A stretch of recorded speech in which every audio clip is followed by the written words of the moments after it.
you would swear you remember it perfectly. The day, the room, exactly who said what. But some of your most confident, vivid memories might be partly, or even completely, made up, and you'd never know. Here's the problem. Memory feels like a video recording you can rewind and replay. It's nothing like that. It's far more like a story you retell and quietly rewrite a little every single time. There is no perfect recording sitting in your head.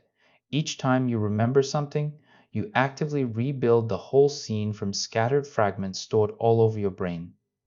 And your brain absolutely hates a gap in the story, so it fills the missing pieces in with its best guess, and that guess feels exactly as real as a genuine memory.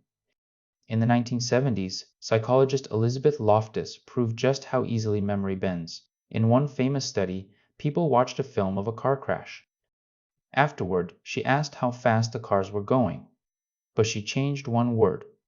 People asked how fast the cars smashed, remembered a much higher speed than those asked how fast they hit.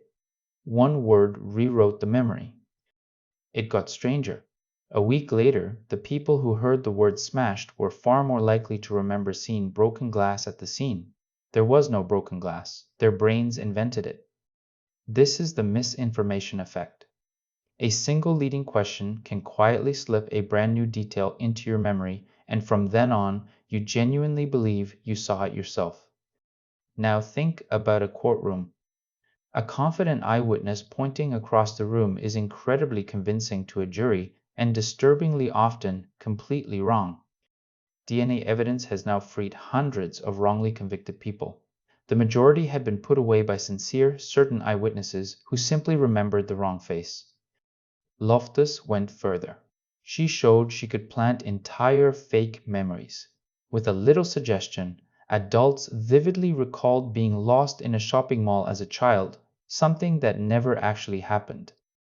Others, shown a doctored photo and reassured by a confident relative, came to remember a hot air balloon ride they had never taken, complete with rich, specific, totally invented details. So why do fakes feel so real? Because your brain uses almost the same machinery to imagine something as it does to remember it. To your mind, a vivid invention and a true memory look nearly identical. And every time you pull up a memory, you save it again afterward, now stained with today's mood, your current beliefs, and anything new you've heard since. You are slowly painting over the original. Ever argued with friends about a movie line or a logo that you all clearly remember differently? That's the Mandela effect, a false memory so common that huge groups of people share the exact same mistake. Often the real glitch is the source. Your brain remembers the content but loses the label. Did this actually happen, or did you dream it, see it in a film, or just hear someone describe it? And here's the trap to remember. Confidence is not accuracy. The most vivid, emotional, certain memories are often the ones you have rehearsed and rewritten the most. Even flashbulb memories, those crystal clear snapshots of where you were on a huge day, quietly drift and distort over the years, all while feeling perfectly frozen in time. But this isn't a design flaw.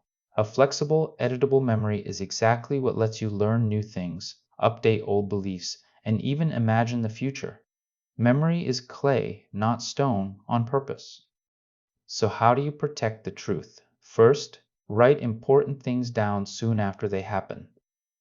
A boring note written today beats a vivid memory recalled a year from now. Second, don't lead witnesses, including yourself.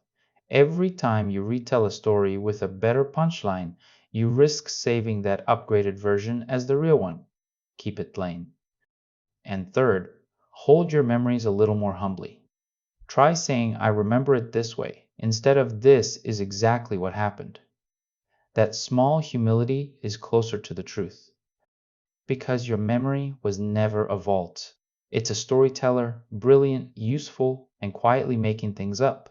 The best you can do is enjoy the story and hold it loosely. If you made it this far, you'll love the next video. Thanks for watching, and I'll see you there.